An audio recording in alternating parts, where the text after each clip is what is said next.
18वीं लोकसभा के बजट सत्र की शुरुआत हो गई है। राष्ट्रपति द्रौपदी मुर्मू ने दोनों सदनों के संयुक्त सत्र को संबोधित किया। राष्ट्रपति के संसद पहुंचते ही उन्हें गार्ड ऑफ ऑनर दिया गया। इस दौरान उपराष्ट्रपति सीपी राधाकृष्णन, प्रधानमंत्री नरेंद्र मोदी, लोकसभा स्पीकर ओम बिरला और संसदीय कार्य मंत्री किरेन रिजिजू ने उनका स्वागत किया।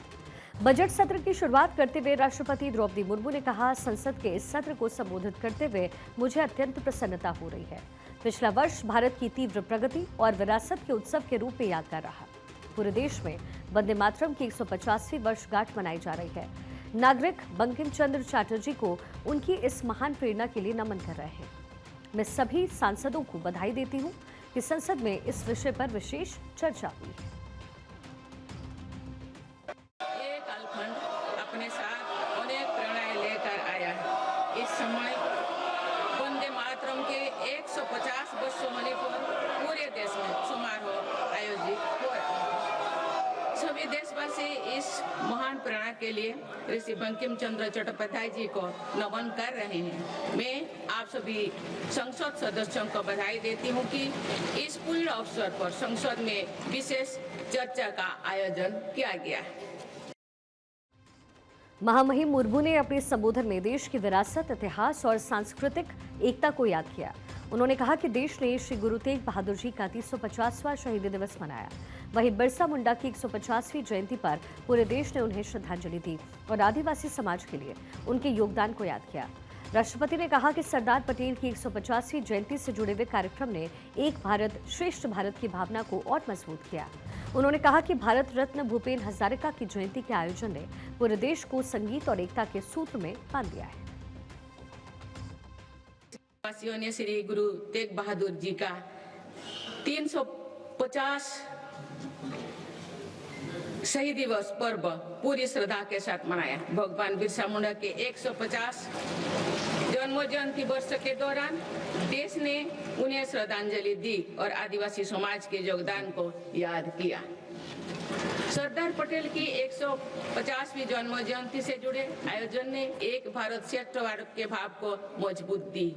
सभी देशवासी इस बात के भी साथी बने कि कैसे भारत रत्न भूपेन हजारिका की जन्म शताब्दी के समारोह सूर और देश का एकता के भाव से भर दिया गया है।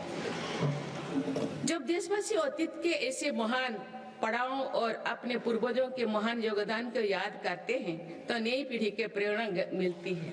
ये प्रेरणा विकसित भारत के और हमारी यात्रा के ओर गति देती है। महामहिम ने 45 मिनट की स्पीच में वीबीजी रामजी कानून का भी जिक्र किया। इस पर विपक्ष ने जोरदार हंगामा किया और कानून वापस लो के नारे लगाए। उधर एनडीए सांसदों ने समर्थन में नारेबाजी की। प्रधानमंत्री मोदी और गृहमंत्री अमित शाह भी मेज थपथपाते नजर आए। संसदीय कार्य मंत्री किरेन रिजिजू ने राष्ट्रपति द्रौपदी मुर्मू के अभिभाषण के दौरान विपक्ष के व्यवहार को देश के लिए शर्मनाक बताया।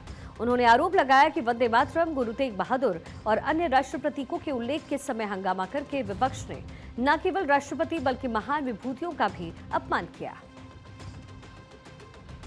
राष्ट्रपति जी ने जब दोनों सदन को एड्रेस कर रही थी तो जो विपक्ष के लोगों ने जो काम किया है वो देश शर्मिंदा है।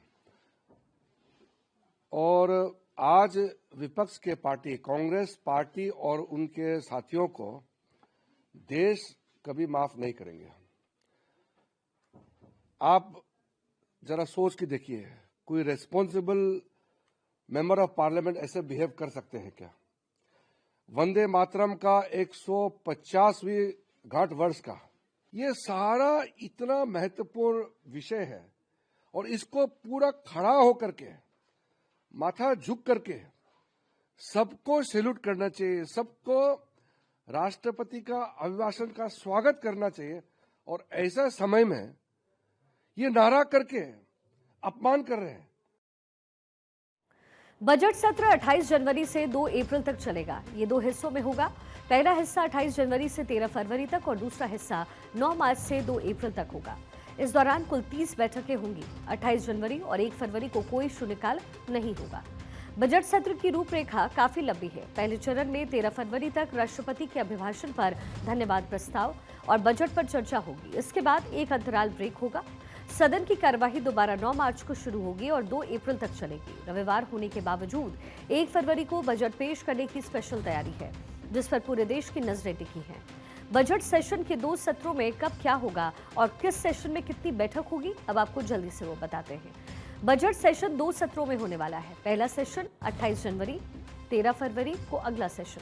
कुल बैठकें 12 होंगी। 28 जनवरी बजट सत्र शुरू होगा। 29 जनवरी को आर्थिक सर्वेक्षण होगा। 1 फरवरी को आम बजट की पेशगी होगी। 2 से 4 फरवरी को अभिभाषण पर धन्यवाद प्रस्ताव। 5 से 13 फरवरी बजट पर चर्चा।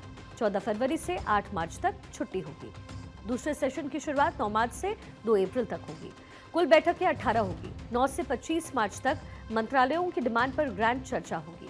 26 से 31 मार्च अनुदान मांगों पर वोटिंग होगी और 2 अप्रैल को बजट सत्र की समाप्ति हो जाएगी।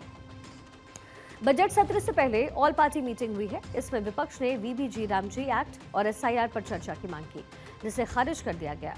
संसदीय कार्य मंत्री किरेन रिजिजू ने कहा कि इन मुद्दों पर दोनों सदनों में पहले ही बहस हो चुकी है और कानून पास होने के बाद उसे वापस नहीं लिया जा सकता। विपक्ष ने सरकारी कार्यसूची जारी न होने पर आपत्ति जाहिर की, जिस पर सरकार ने सही समय पर जारी करने का भरोसा दिया। इससे पहले लोकसभा स्पीकर ओम बिरला ने संसद के बजट सत्र के पहले दिन सदन में अजित पवार के निधन की सूचना देते हुए कहा कि वो बारामती से 10वीं लोकसभा के सदस्य थे। 6 बार महाराष्ट्र के उप मुख्यमंत्री रहे। अजित पवार ने महाराष्ट्र सरकार में कैबिनेट और राज्य मंत्री के रूप में अपनी सेवाएं दी।